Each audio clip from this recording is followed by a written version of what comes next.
I got to my phone just in time. Trying to unlock it with wet fingers wasn't the most pleasant thing to do, and I did it before it went off. Sorry, honey, I was in the shower. I'm all slippery and wet. Damn, I thought you were saving yourself for me when I got home tomorrow night. Who made you so slippery and wet for a millisecond? My pulse jumped before his mouth quickly turned into a beautiful smile that told me he loved me stupidly. I was in the shower. You called 5 minutes early. I'm still soapy and have conditioner in my hair. He let out his sexy chuckle, his teeth flashing white as he slowly shook his head. We have a little problem, so everyone's busy on the platform. I need to fill in, so I'll call earlier. His smile faded. Why did he pause in his sentence? That alarmed me. He regained his composure and his smile returned, at least partially. I suddenly wondered if he saw something here that might give it away. Jimmy, are you okay? You look like you've had a sudden realization. I'm sorry, Jade. Something important has come up. I have to go, weather permitting. The helicopter should be here tomorrow morning. It's like these 3 weeks are getting longer, and the 2 weeks you'll be home seem short. I want you back in our bed so badly. Just tell Jade, and I'll drop everything. Money doesn't matter, but we do. I've been saying this for 5 years. If you want me to get a job on land, and not on those gas rigs in the North Sea, don't be afraid to ask for what you want. This job means a lot to you, and the money is good. I love you, Jimmy, and I promise we'll make up for 3 weeks of missed fun. I love you, Jimmy. I'm serious, Jade. I'd rather get a job at the grocery store than lose what we have. I loved you, Jade. I'm sorry I have to go. I felt uncomfortable, like he'd said he loved me rather than I loved him. I must be getting paranoid, but something was bothering him. Like something had happened during the video call that made him change. I looked around. There was nothing to get me away. I'd been so careful to cover my tracks and make sure everything looked normal. My special time was carefully planned so as not to arouse suspicion. On Friday nights, I would go out with the girls and be a model wife, never dancing with any of the men who were always hitting on us at the club. I'd get back in a cab with Jimmy's sister Beth, who'd drop me off first, and then I'd ring the doorbell, knowing that his security camera would signal him that I was home. I'd get up, throw my coat off my shoulders, and kiss him on the doorbell camera, knowing he'd watch it later. I had never given him, or anyone else, the slightest reason to doubt that I was anything but a faithful wife who spent one evening a week with her girlfriends while my husband traveled. The perils of the North Sea to maintain our fantasy life. I removed a new set of electric-colored underwear from a hook on the bedroom door. Still in its packaging, it was attached to a cardboard two-dimensional detail of a torso, so as to show how it was all attached to each other, full of different clamps. It essentially formed a harness, add to that pale blue stockings and a thong to match, and I could see that I was sexy as hell. I shuddered at the thought of having to show it to Dan, and up close and personal. Our dates were quick and lusty, with no foreplay, dinners, dances, or the subtleties of seduction that are part of a typical relationship. If you think of my marriage to Jimmy as typical, it had been the same for the past 18 months. Jimmy would go to work on Fridays. I would pack and drive to the club at least an hour before the other girls. As soon as the cab dropped me off at the club, I would enter through the back service entrance. My body knew what to expect, and my skimpy underwear was always damp and sticky. Before I reached Dan's office, I'd go in, close the door, and Dan would relieve me of everything I was wearing. He insisted that I wear at least some underwear, and over the course of our dates my collection had grown considerably, so much so that I had to box up most of it and hide it in the depths of our large mirrored built-in closet. Dan would get up and walk around me, devouring me with his eyes, with the look of a hungry wolf at 59, 175 centimeters in heels, possessing what Jimmy said was a perfect body and gorgeous long red hair. I knew I had it. Dan wanted it, and he took it. There was no love in it, just a release for both of us. He told me how dirty I was. All the humiliation and insults only increased my sexual pleasure and release each time he came, and this happened more than once during our brief encounters. As soon as he was done, I would go to the bathroom to clean up, change into fresh, normal underwear, stuff the soiled underwear into my purse, and then go out the back door and to the front of the club to join my not-so-bright friends, including my sister-in-law. They all thought I had just arrived, not realizing I had been on top of them for at least an hour, trading my body and soul for narcotic pleasure. Everything repeated itself in the same format as every Friday night. Some wine, a few cocktails, lots of conversation, laughter. We danced together, and some danced with random male partners, but not with me. I always said no, and when they were a little more persistent, I would raise my hand and shake my wedding ring. But that was secondary. Dan had told me in the beginning that if I danced with another man in the club just once, I could forget about coming to his club. I needed the sensations he was giving me, something I couldn't and wouldn't ask my husband for, so I tried to honor his request. After a fun night, I drove home with Beth, my sister-in-law, and we giggled and chatted. After she dropped me off, I walked up to the driveway and rang the doorbell, looking up at him. I leaned forward and kissed the air as sexily as I could, telling Jimmy I missed him before opening the door and walking in sometime during the night. He saw this and sent me a little emoji kiss on WhatsApp in return. When I woke up in the morning, I saw that he had written me a message, but it wasn't quite what I expected. It just said that there was a problem, and he was running late, but he would be home on Monday. I started to worry. Did he really know something, but how? He had never been to the club, so there was no way he could have set up a camera there. Dan advised me to always linger and look in my purse for a few minutes before entering the club, but to look around. Did the car pull into the parking lot after the taxi? Are there no cars in the parking lot from which someone is watching me? If for some reason I thought I was being followed, I had to enter the club through the front door. Of course, I didn't miss anything and chalked it up to a malfunction in the rig. It had happened before, but I felt uneasy. Saturday morning I washed new underwear, because anything I wore for Dan was guaranteed to be stained. The night before Dan had me in the middle of the morning at the end of our game, I got a text from Beth on my phone. Jimmy had texted her that he wasn't going to make it back in time and asked if she would take me shopping on Sunday. Her husband Stan was playing golf that day, so we took the train to London and did just that. I was excited that he was due home the following evening, but saddened when I got a text message in the middle of the day saying he wouldn't be home until Tuesday.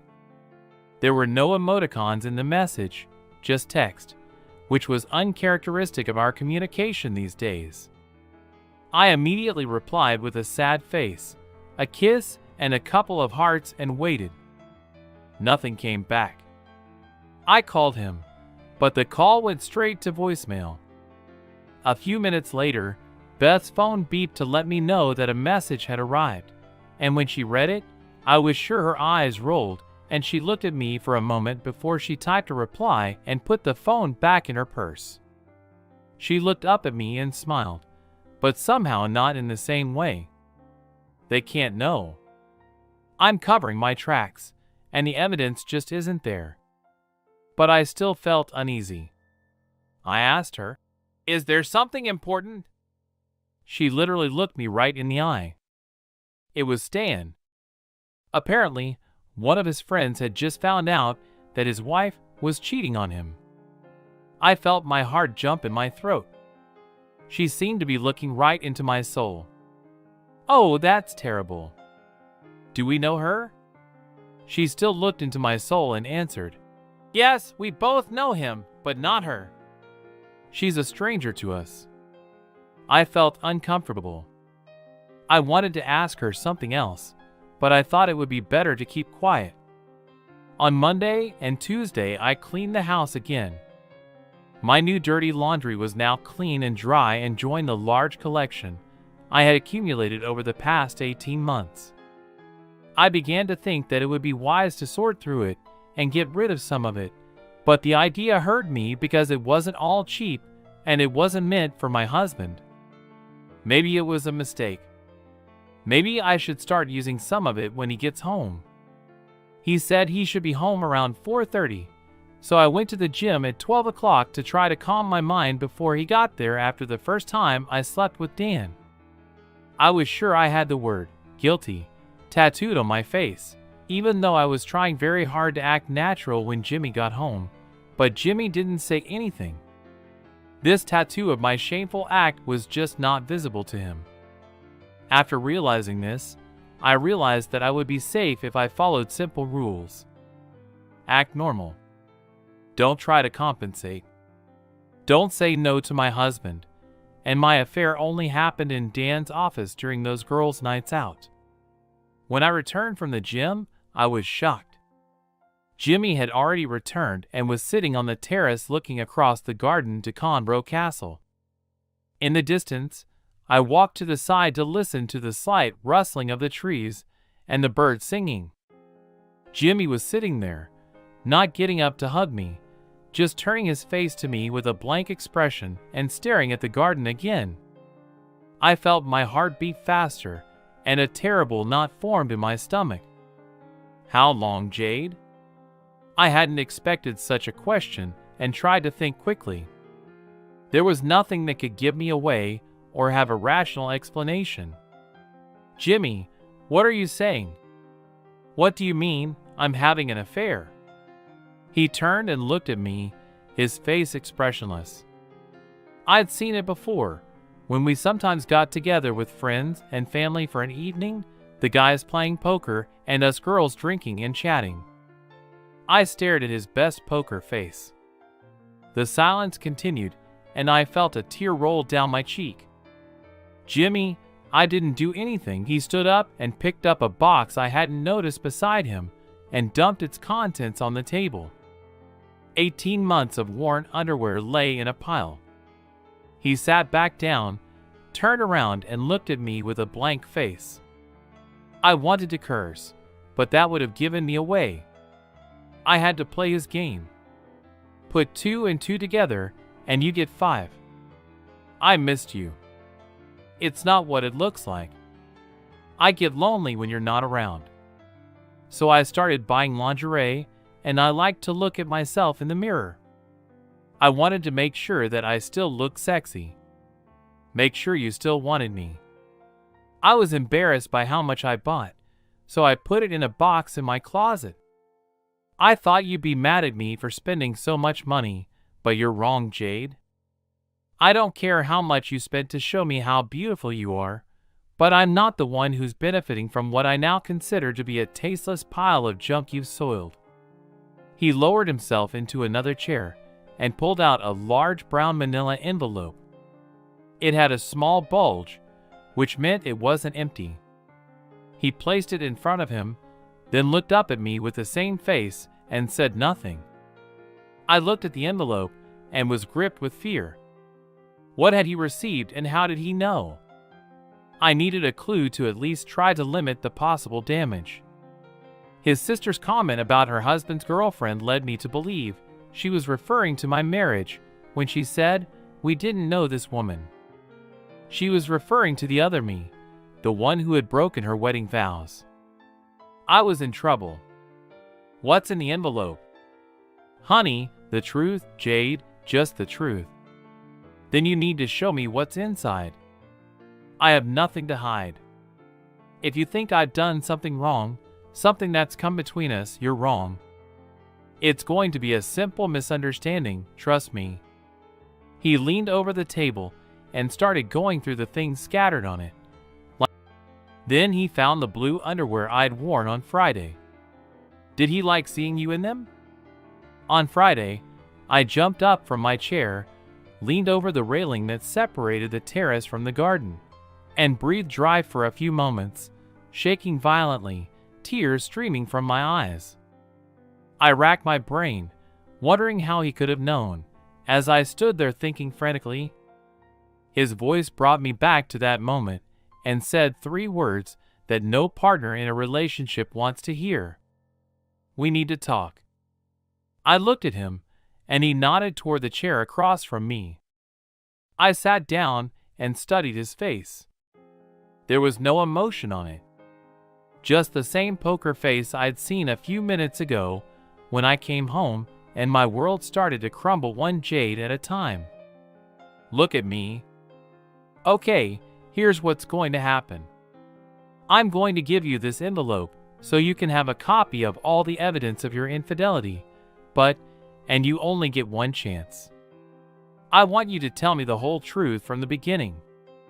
When it started, I didn't do anything. Jimmy, please believe me." I finally broke down and sobbed, barely breathing every time I looked at him.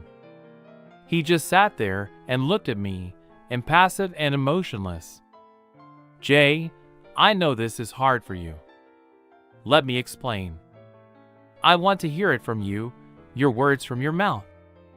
I won't move from this chair and I promise I won't touch you. Okay, but you have one chance. Jade, if you want to keep the act, I'm going to make sure that all of your family members, friends, former coworkers, neighbors, and even the couple who run the bar know the contents of this envelope. Take your time. I hope that if you are starting from scratch, you will leave no stone unturned. I can understand why, and I am trying to find a path to forgiveness. So, on June 20th, 2022, you, Jade Thomas, will tell your husband, Jimmy Thomas, the truth about your infidelity, without fear of violence or malice toward yourself. As they say, the word is yours." I felt tears streaming from my eyes. He was so calm and collected. I knew, but I couldn't understand how the threat of being crushed by the contents of his envelope made me decide that I had to tell the whole truth, the whole sneaky truth, and hope that he would eventually forgive me and we could pick up the pieces. I began to cry uncontrollably and couldn't move. Apparently anticipating that I would struggle, he poured me a glass of ice water from a pitcher he had placed on the table.